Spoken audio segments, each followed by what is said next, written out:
start out with you, Commissioner Chamberlain. Commissioner Chamberlain in attendance. Harry Andrews. Chris Parks. Jason Vanderveen. Heather Stevenson. And Commissioner Hanson, board chair. All right, well, thank you, everybody. And as we continue on with our video productions as the under the governor's proclamation, this is how business has got to be conducted. So I think we're getting a little bit better at it each time, thanks to the chief's patience in helping us schedule our meetings and get them up and running. We've got a pretty good agenda today, so I will try to make sure that we keep that flowing. And we've got a couple of items for our executive session. We've added an item on for an executive flowing. Sorry, that was my YouTube thing. Oh, no problem. For the executive session, we'll have a second executive session to discuss real estate transaction dealing with the Station 11. And then if we choose to do anything with what comes out of that meeting, we would need to come out into regular session, and any decisions based on real estate transactions have to be done in a public meeting. Am I correct on that? Anybody have any disagreement with that? Okay, so why don't we just go ahead and we'll start out with our consent agenda, approving the consent agenda. Well, let me first ask, does anybody have, well, I'll do that. We'll go through the agenda for today's meeting. And then if anybody has any additions that they'd like to add to that, we'll do that at that time. Is that acceptable? No comment. I'll move forward.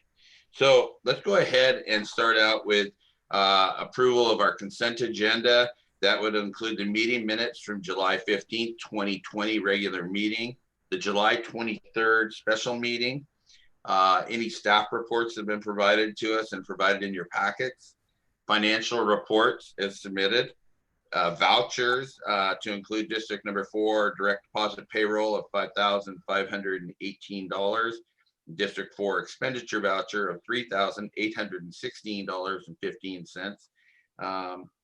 I'd accept a motion to approve the consent agenda as submitted. So moved. I'll second. All in favor? Aye. Aye. Motion carries. Consent agenda is approved. And for old business, we have nothing written on there at this time. A lot of what we're discussing has been ongoing business, so I don't know that it's old business, it's ongoing, so that's fair.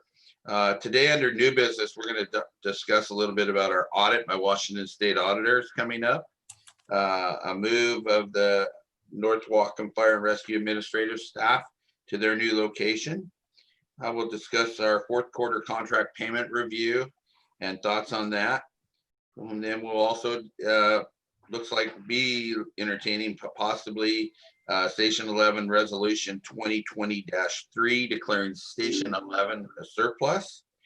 And then also discussing a little bit of Station 11 maintenance and or lack of.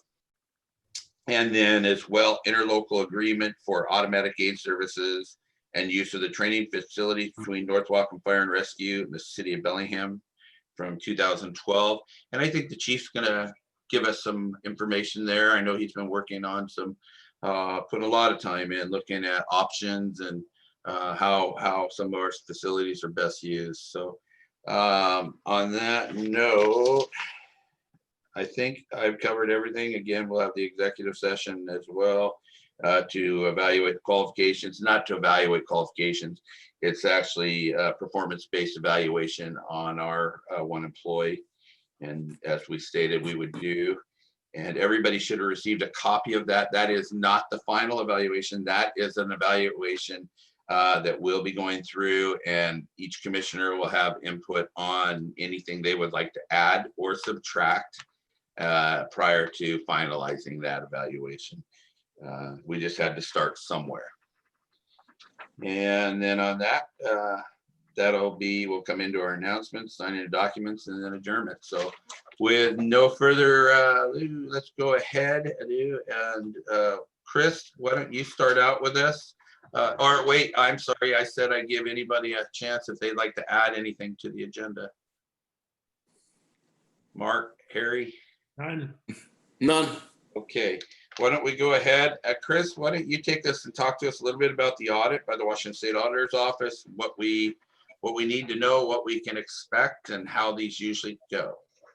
Okay, we received a letter from the auditor. The audit will start on September 8th. We provided documents by August 31st. Then they don't have an estimated time yet how long it will take. I hope not longer than 2 months. They estimate the audit cost at $15,000. I'm hoping it will be a little bit less. And yeah, currently we're working on the paperwork to get it ready. I'm working with the chief on the inventory list. We need to find out if Chris, yeah, may I stop you? We've Yeah. got to figure out something with your audio. You go loud and then you go soft and then you go loud. And I know it's real hard for people like myself with hearing issues to catch all of that. And so I don't know if you can, I don't know how to adjust it. right there, now it's good. And then if you turn, say, keep talking to the left, to the To the other. left? Yeah, like that. Talk from there, loud. Okay. Do you want me to repeat something or? Harry, did you get everything so far? Yeah, then she just went low again. Oh.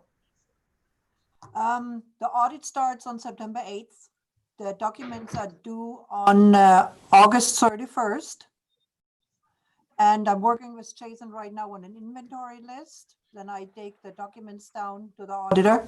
The estimated cost is $15,000. I hope it will be less than that, depending how fast they get it done and how many questions they have. The board needs to decide if they would like to have an entrance conference.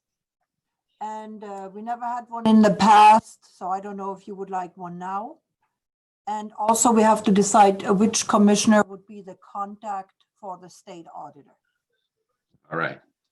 Okay. And so what I got, everybody, if you didn't get it, and Chris, it seems to, if you look, would be your left, and you talk that way a little bit, it almost seems like it stays in. We hear you loud. When you're looking directly at the computer, we don't seem to hear you as well. So I don't know what we can, maybe we'll get a new system for you. Okay. Since you're a very important part of these meetings. But what I caught, everybody, was September 8th, the audit would start. There's roughly an estimated cost of $15,000 for that audit. My history with these audits, and I had lots of them, is usually they last somewhere around a month to a month and a half on a normal standard audit. So Chris will be dealing with most of that. And then if one of you two would like to, she's stating that we can have a commissioner representative to partake in the audit. And so that's going to be up to Harry and Mark, or how we choose to do that. And then the other part was we can have an entrance conference. That means it's an opening conference, just like with a state audit or anything else, where they come in, we sit down, they tell us all about what's going to happen and what's not going to happen, and it goes from there. Any questions? I have the same question every time we have an audit. Yes. Is the law that we have to use the state auditors, or could we hire our own auditors? We could save a lot of money. Boy, could we. Have to use the state auditor. And I believe Chris is correct that we do have to use the state auditors. I've complained openly on this in the past years, as I know you have too, Harry. It's quite a racket, a state agency coming in and collecting $100 and some an hour to audit another government agency. But that's just how it is. And as of right now, unless we can pass different legislative procedures or policies, guidelines, I think we're stuck with it, guys. Unless you know of some trick, chief. I don't. Okay, so on that note, Commissioner Chamberlain or Commissioner Andrews, would one of you be willing to work with Chris on the audit? And I don't know, Chris, or how much time it would take of you, but if one of you two wanted to do that, I would have no druthers with that. The commissioner contact usually is a contact for the auditor. The commissioner would not really work with me on the audit.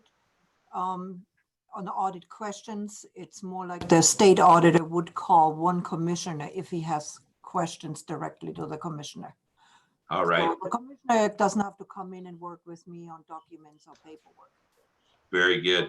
It's more like phone calls or emails from the auditor for specific questions. And honestly, those specific questions would probably, no matter which one of us it was, would probably be coming to you for the answers anyway. So Could be, any interest out there, folks? You know, I'll be there for you if you want me to. I don't seem to have much of a life, but I also don't want to be the messenger that seems to sometimes get shot at.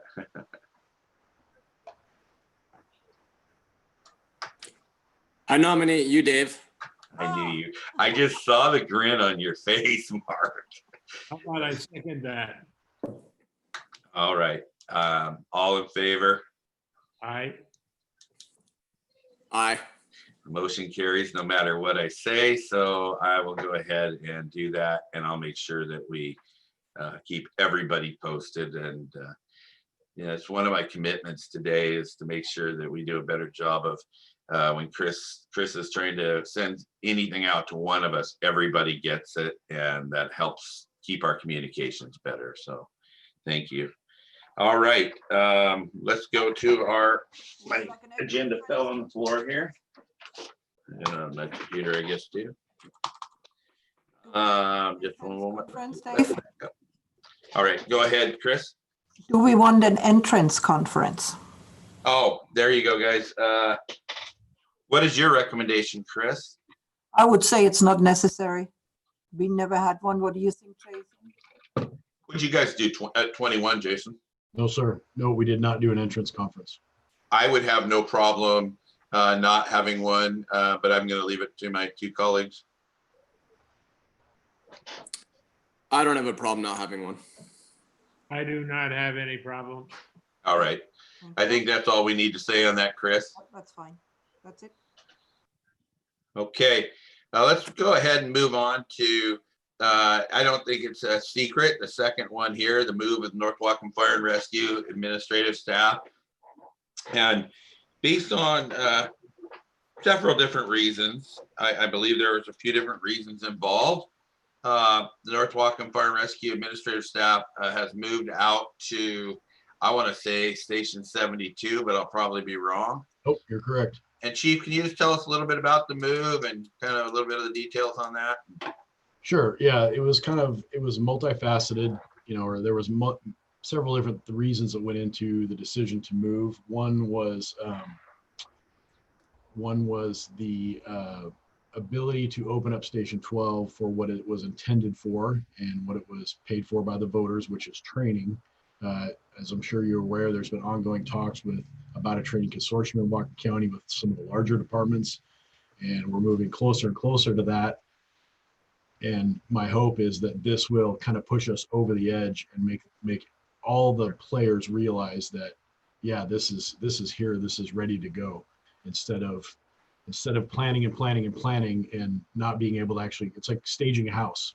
You can't see yourself in it until if somebody's stuff is still in there. So that was kind of my thought, was to get it open and have people realize that. The other thing is the District 21 commissioners were interested and we can say directed me to move based on some of the discussion that the District 4 commissioners had.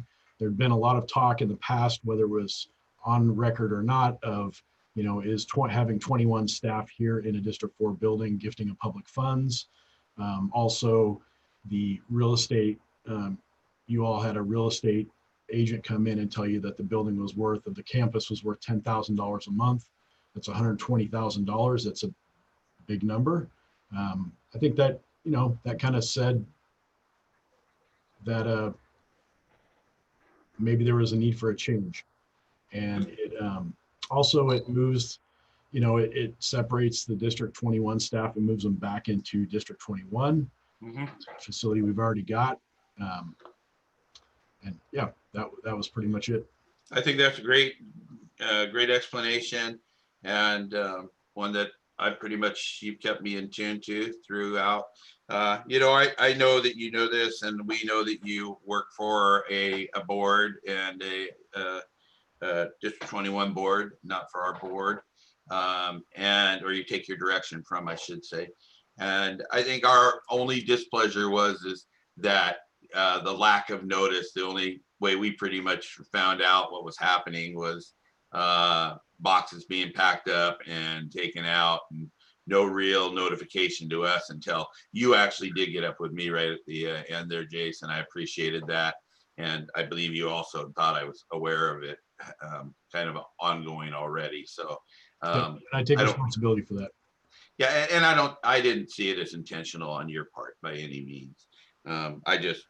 I had to bring it up because it was brought up to me. So, and it is lonely and quiet in there, I will say. It's interesting coming in there, but the thought and the vision of seeing what that can be.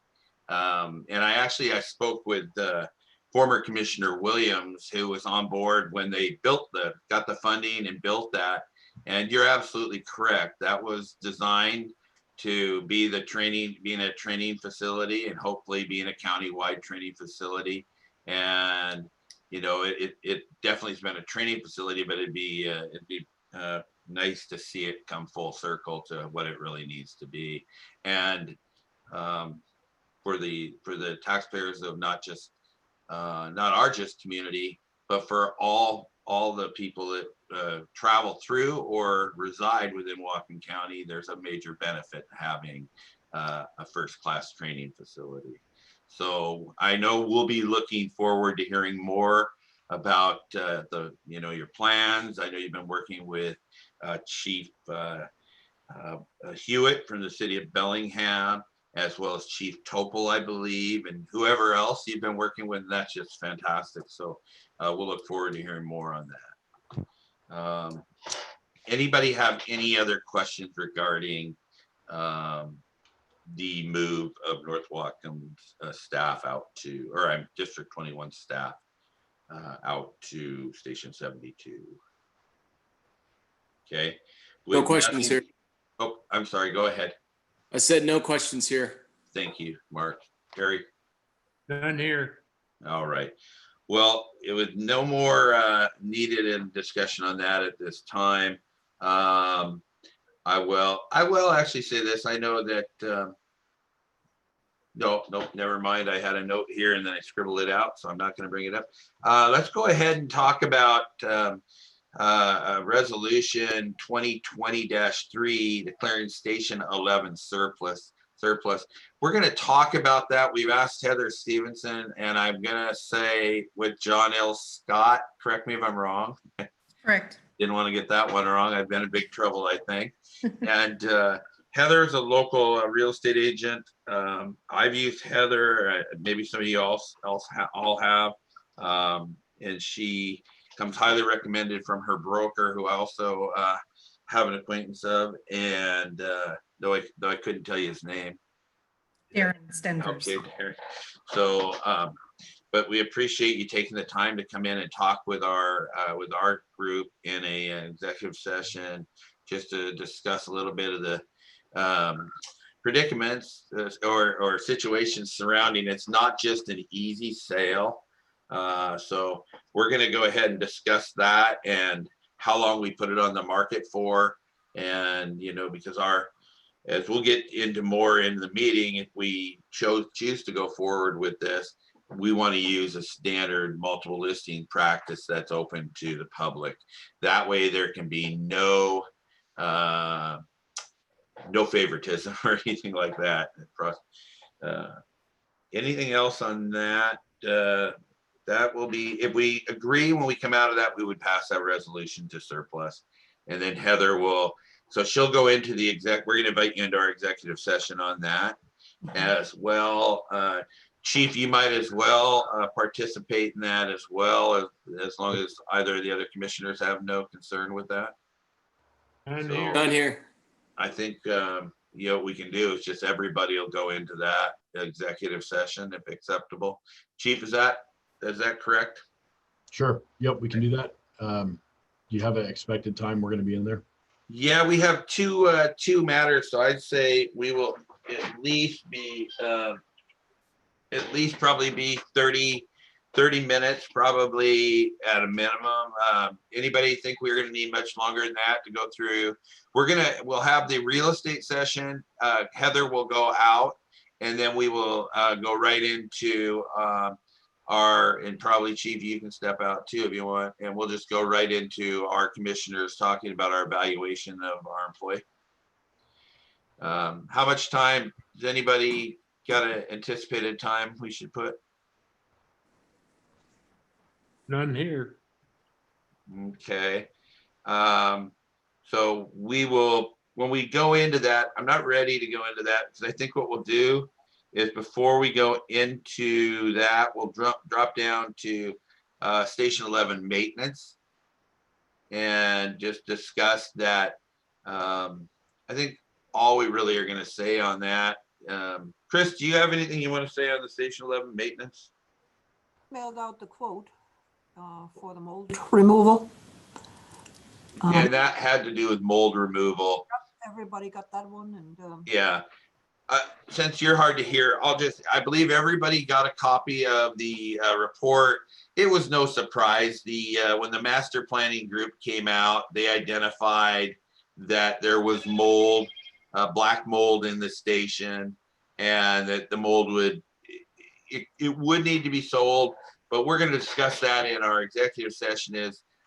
We can also consider selling the facility if we do decide to liquidate it as is. So one moment, please.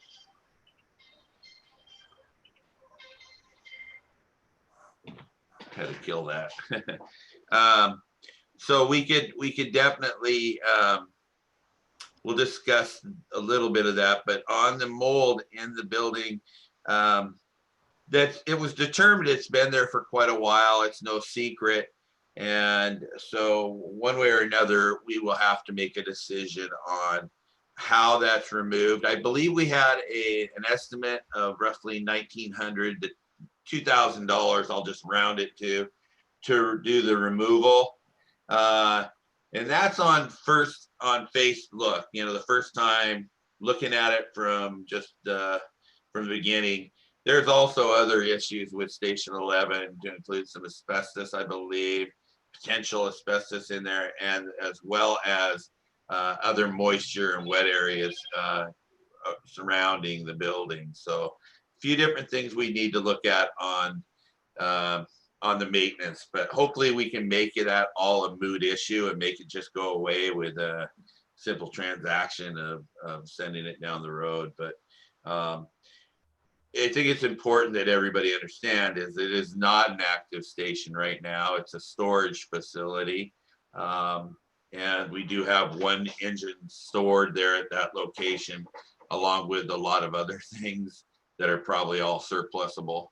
So any questions in regards to Station 11 maintenance? None here.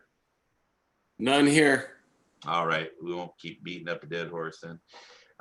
Let's go ahead.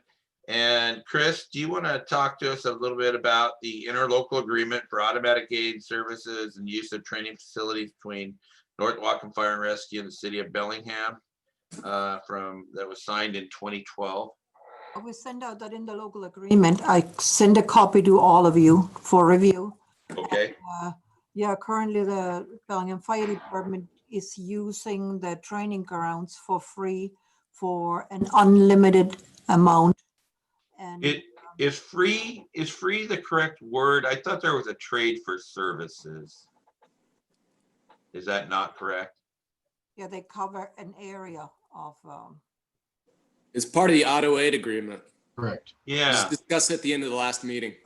Yeah, so I just wanted to clarify, I think free is a bad word. okay. I'll second that. We can't use words like free, and we know that there's a valuable service there. It's just that everybody needs to look at that, understand it, and then we have to, if we're gonna make any changes with the agreement on the training grounds and how that's funded and used, I think that some of that will be addressed with what Chief Vanderveen has been working on. Chief Vanderveen, would you want to give us an update now? Sure. Yeah. So Chief Hewitt and I have talked multiple times about the fact that the auto aid agreement that goes with the 2012 agreement between North Wacom / D4, the D21 D4 and the city of Bellingham, as well as the latest auto aid agreement, which went into place January 1, 2019, Oh, which covers all, are kind of, at this point, they're tied together. sure. And but to make things the cleanest and to help the city with understand the need to renegotiate something, it would be best indicated. It would help most if the District 4 board would essentially let Bellingham know that they intend to sever the agreement as of, well, it needs to be done by September 1st for a December 1st, end to the agreement. That will, it's like sending letters between a bargaining unit and an employer. It just Yes. signals the need for negotiations. And it gives Chief Hewitt and I a more official way to do things as opposed to just talking about how do we work around this.